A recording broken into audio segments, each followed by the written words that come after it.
He's walking with his mom, Verlande, dad, Auguste, and his siblings.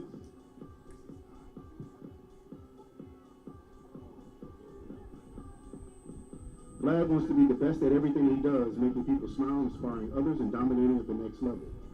He loves how the OHS community welcomes him with open arms, saying, this is why he worked so hard. Vlad also thanks Coach Foy and Bubba for the great name that they have helped him to become. And he adds, I love you guys, stay blessed.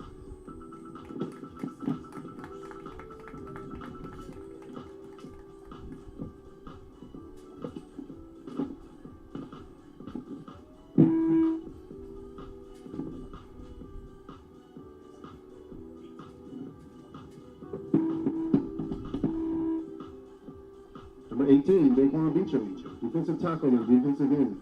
He's walking with his uncle and little brother. Daquan plans to continue playing football in college and major in mechanical engineering. Go Canes.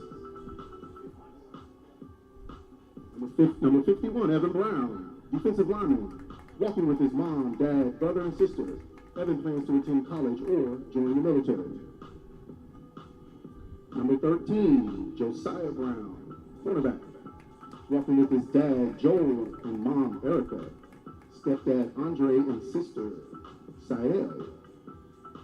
Josiah's favorite memory is when the team went to the FCA and bonded, showing just how elite they really are. Number 7, Trace Bernie, wide receiver. He's walking with his parents, Terrell and Tracy.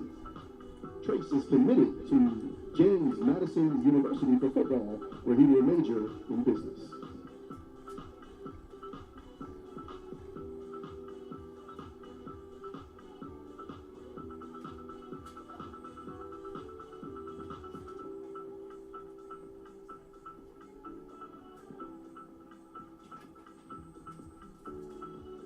Number 41, Joel Bazinet, long snapper. He's walking with his dad, mom, Jane, and grandfather Tom. Joel plans to play football at Tulsa University while studying fire sciences.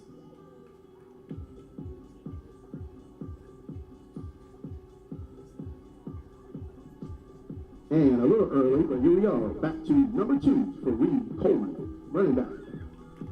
Walking with his family, Fareed plans to play football at the collegiate level while earning a degree in architecture with a minor in business, preparing for a career after sports.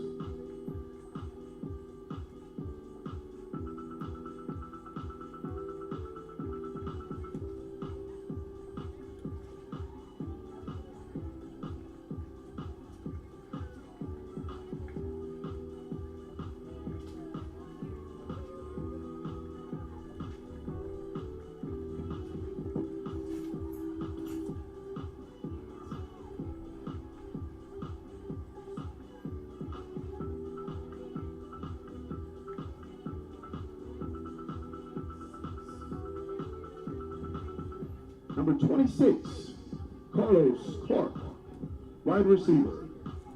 He's walking with his mom and dad. Carlos plans to go to college and pursue a bachelor's degree.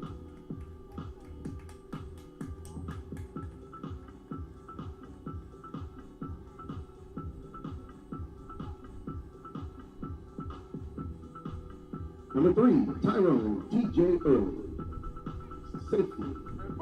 He is walking with his parents, Ursula and Tyrone, his sisters, Takina and Talia, his niece, Kinsley, and his nephew, Tangelo. Tyrone plans to continue his journey playing collegiate football.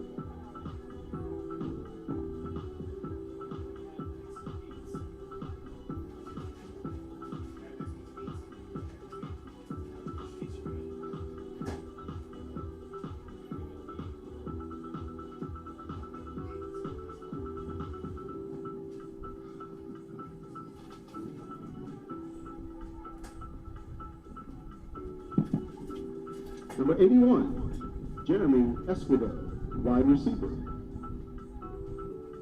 He's walking with his mom, Brandy, dad, Jeremy, and younger brothers, Jax and Jakes.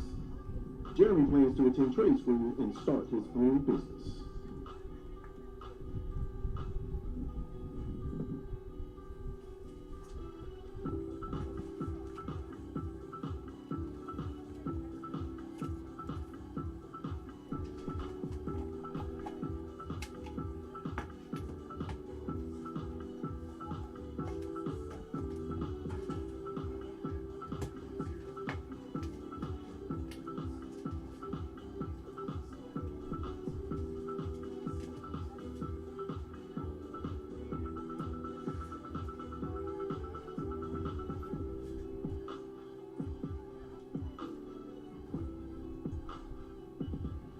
This is number 0, Denero Jacobs, walking with his family.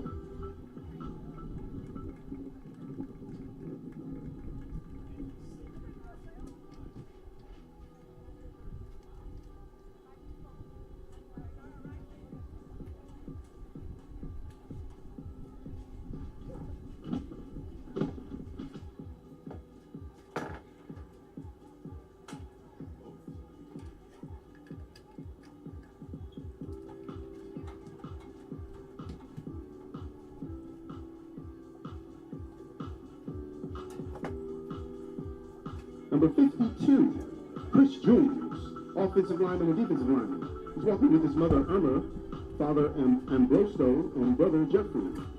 Chris's favorite memory is playing football with his family.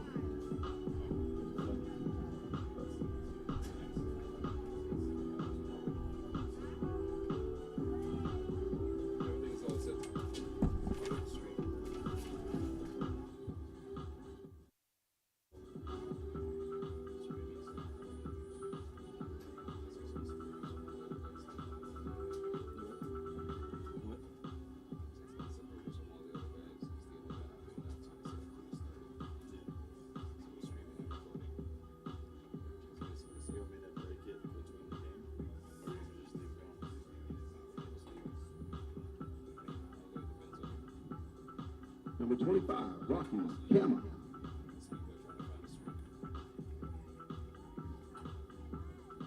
Rocky is walking with his family being celebrated tonight here on Sydney.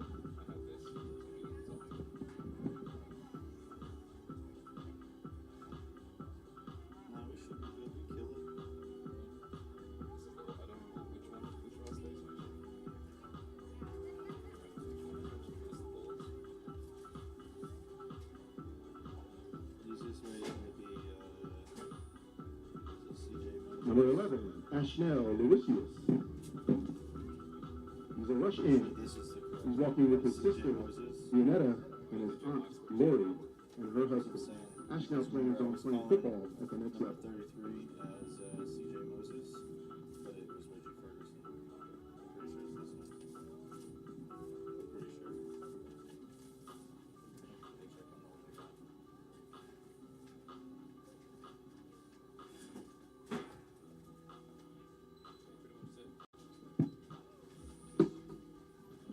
And number 9, Jack Professor, quarterback. Walking on the field tonight with his mom, dad, 2 sisters, brother, niece, and his grandparents. Jack plans to play college football. Right now he is currently uncommitted.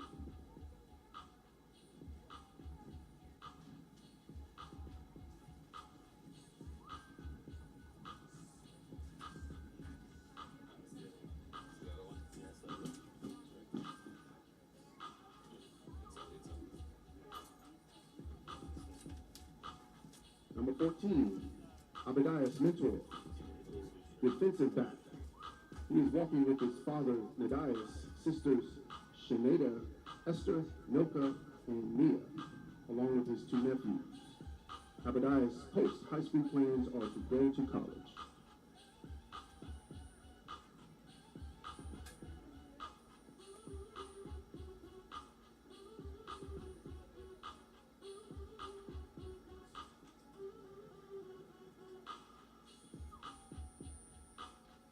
Tavion Morgan, the defensive assistant coach. He's walking with his mom and grandmother. KV plans to major in sports management and administration at the University of South Carolina.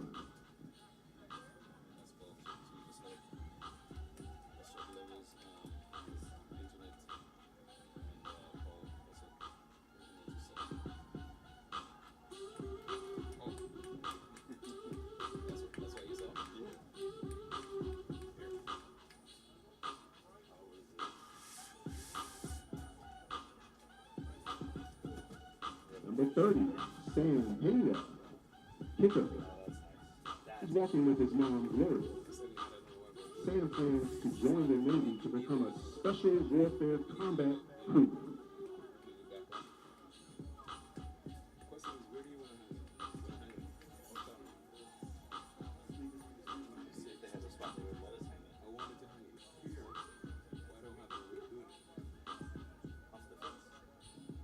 Number 12, Jordan Price, defensive back. Walking with his mom, dad, and brothers. Jordan plans to attend the University of Alabama at Birmingham to play football.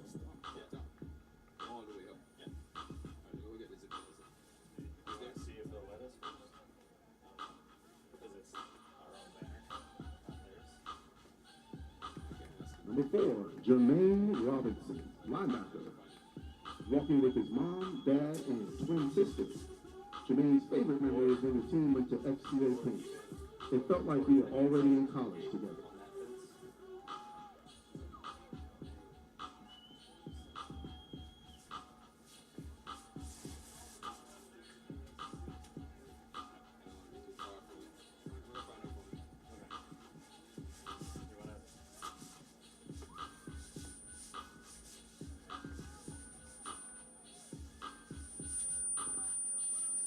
Number 20, Devontae Stott, defensive end.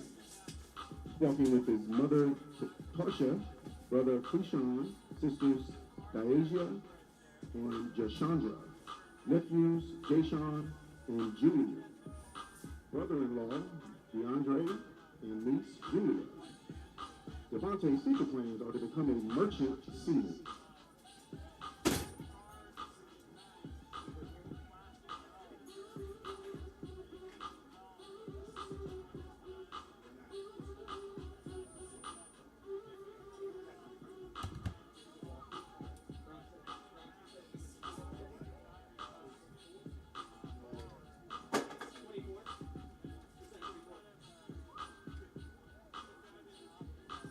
Number 51, Evan Brown, defensive lineman. He's walking with his mom, dad, brother, and sister.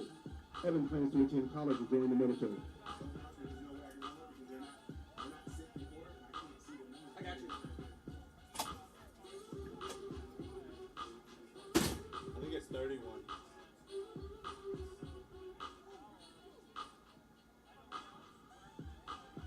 Number 15, Rodney Townsend III, free safety.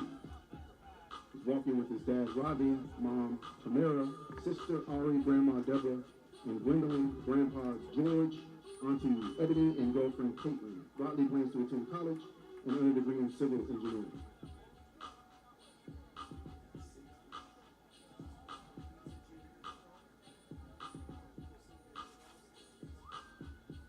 Amari Townsend. This is his brother.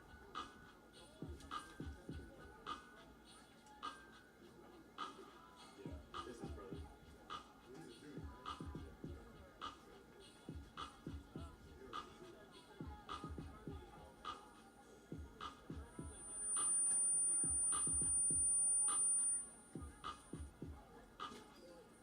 Check, Courtney.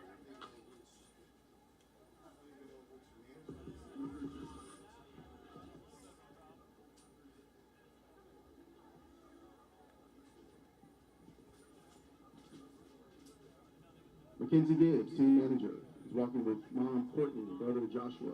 Mackenzie is planning to attend UNF to be a psychiatric nurse practitioner.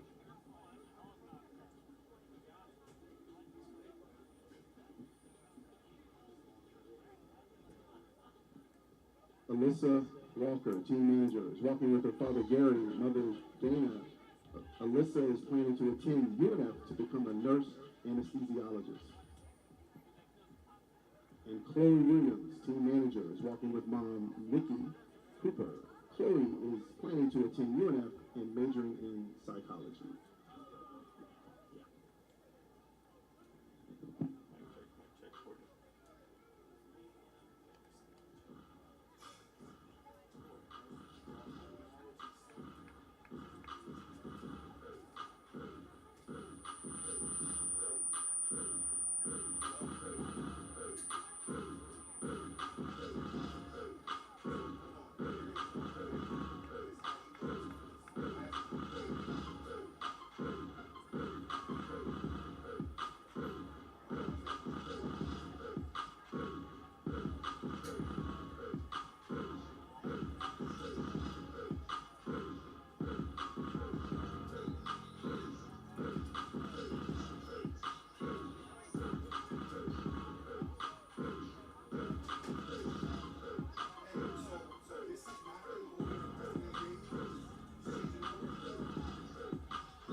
Now we will recognize our seniors for our ROTC. First up is Cadet Lieutenant Olivia Price, primary position Executive Officer. She's walking on the field tonight with Mom April, Dad Gunnery Sergeant Kingsley Price, who is also retired United States Marine Corps. After college, she plans to join the military and pursue a career in the medical field.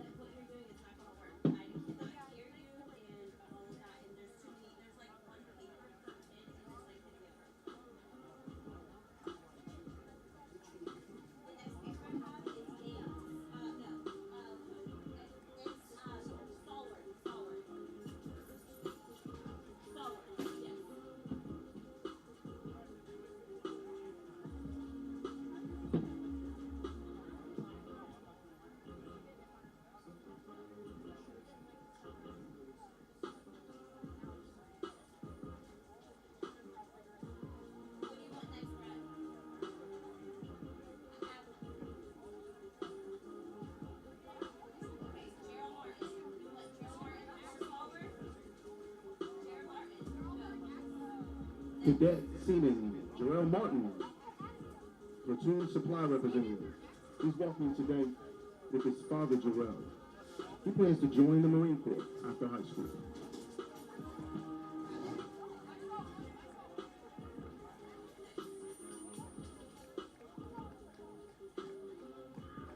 Cadet Lieutenant Junior Grade Kamaya Pouncey, Operations Officer. Tonight she's walking with her mom Crystal, her dad Finney, her sister Kayla, and her other sister Tatora. She plans to, after high school, she plans to attend the school, become an EKG technician, and later on join the Navy.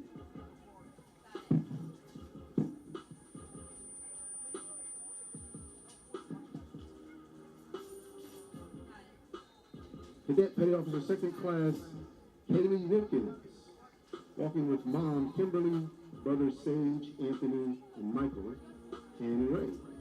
After college, she plans to join the military and become a criminal defense lawyer.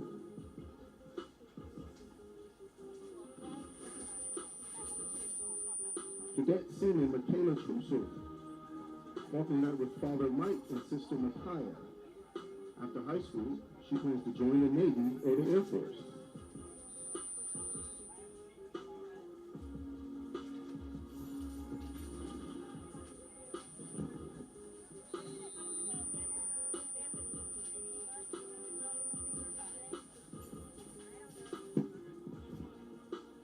Cadet Chief Petty Officer Kalani Barrientos, platoon commander, walking with Mom Pearl, Dad Kenneth, Brother Keon, and Brother Caden. His best memory is helping start the wrestling team.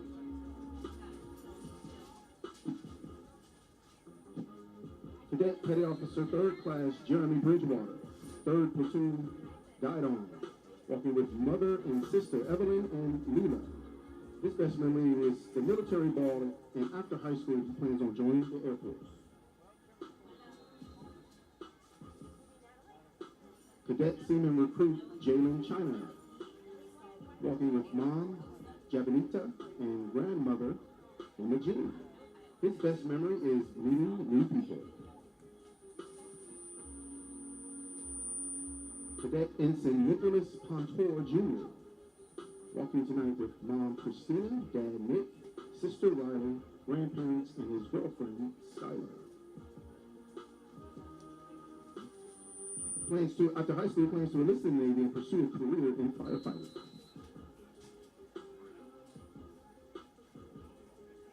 Cadet Petty Officer Second Class Beverly Aldor, platoon supply rep.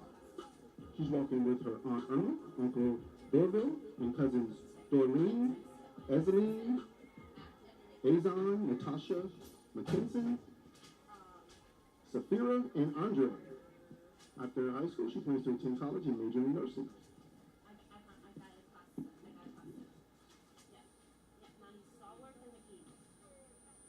Cadet Master Chief Petty Officer Tamia Lawson, Command Master Chief. She's walking tonight with her mom, Tammy. After high school, she plans to join the Navy and become a Master at Arms with the military K-9 unit.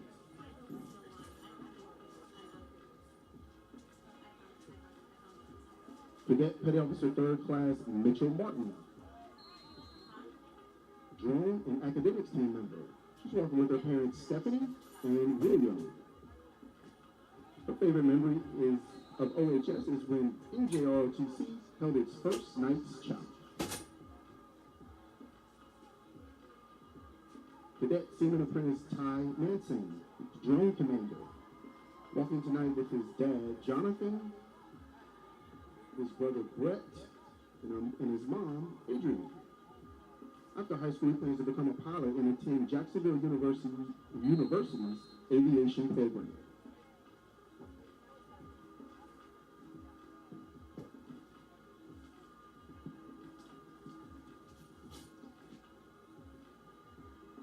Petty Officer 2nd Class Chase Bowden. Primary position is Drone Commander. He's walking with his mom and sister, Katie and Callie. His best memory is attending NJROTC competitions.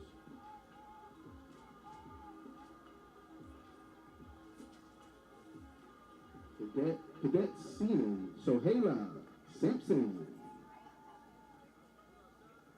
Her primary position is unarmed exhibition team member. She's walking tonight with mom and stepdad, Inoji and Word, godmother Rachel, and god sister Zanita. She plans to join the Navy and work in logistics and administration. Cadet Petty Officer 1st Class Shane Edwards II. He's walking with Dad Shane, who is also a Command Master Chief in the United States Navy, retired, and Mom Reagan. After high school, his best memory is attending Leadership Academy.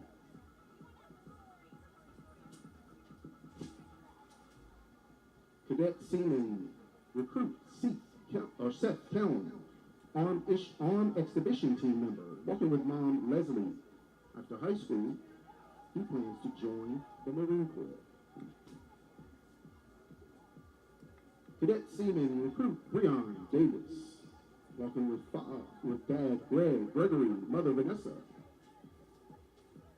Plans to attend Cal Arts and work for Disney as an animator. His best memory, attending the pep ride.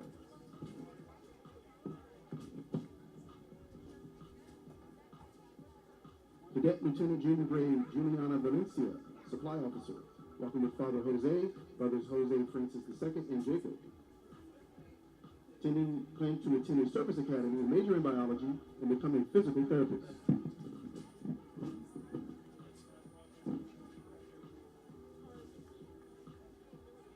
Cadet Petty Officer 3rd Class Clarissa Acosta Brito, walking with Mother Clarence Brito.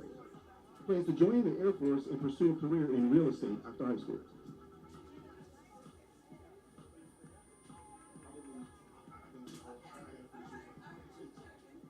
Cadet Ensign Jaden Stallworth, member of the unarmed basic and armed basic and the athletic teams.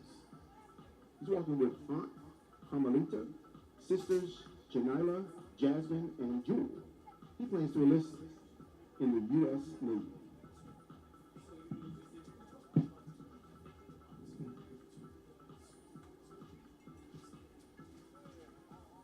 Cadet Senior Recruit Maya McGee, squad member.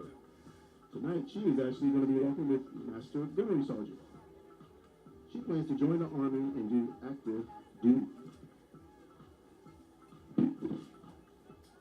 Cadet Lieutenant Commander Andrew Lyons, Commanding Officer, walking with Father Chad, Mother Megan, brothers Gabriel and Matthew, and sister Juliana. Plans to serve a mission for the Church of Jesus Christ of Latter-day Saints before going to the University for ROTC and law. And Cadet Lieutenant Olivia